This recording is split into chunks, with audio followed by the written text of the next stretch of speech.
guys, lalagyan natin ng design yung. So, gaganunin lang natin yan, oh.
Yung ating soap, guys.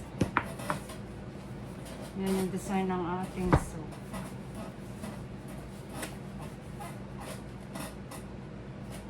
Gusto kong ibaba. Para nice.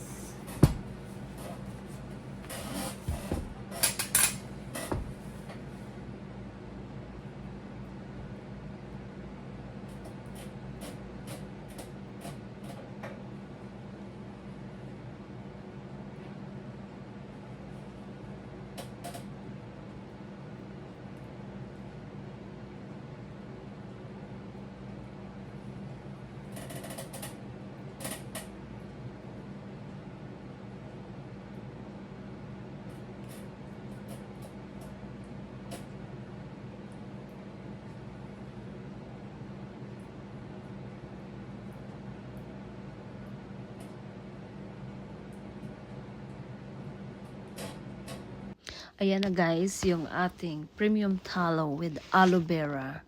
So ayan, pasensya na kayo guys kasi medyo maingay yung ating upuan. Medyo lumuluwag na yung tornilyo. So marami naman sa atin na nakakaalam na ang aloe vera ay isa sa pinaka-popular at versatile na plant-based ng ingredients sa ating soap. So, kilala ito sa pagiging soothing, hydrating, at healing, di ba? So, ito guys is based lang sa na-search namin online sa Googles. So, salts irritated skin, anti-inflammatory properties, nakakabawas ng redness, itching, sunburn. Perfect ito guys sa mga sensitive skin.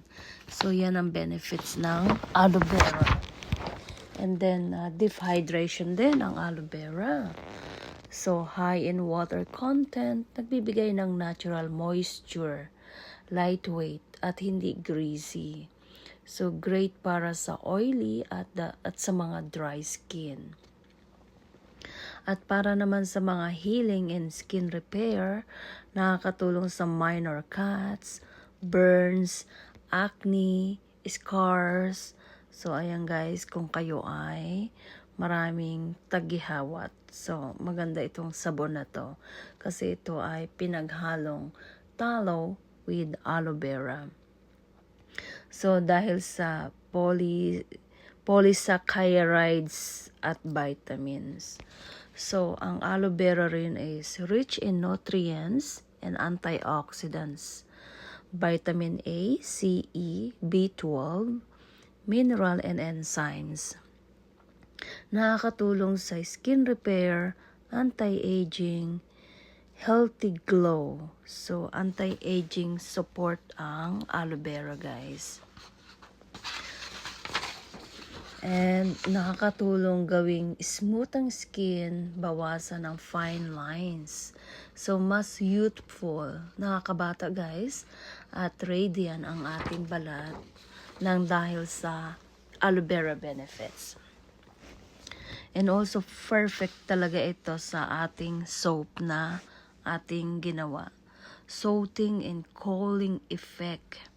Yan guys, yung gamit ng aloe vera sa ating soap.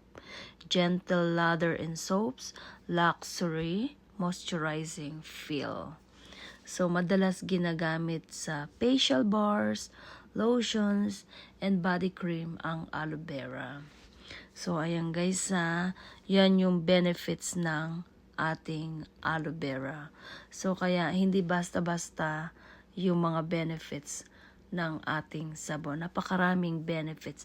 Natural siya. Wala kayong alalahanin guys na lalabas kayo, magiging sensitive yung skin nyo. Kaya, long time ago kasi, yung aking face nasira ng mga skincare.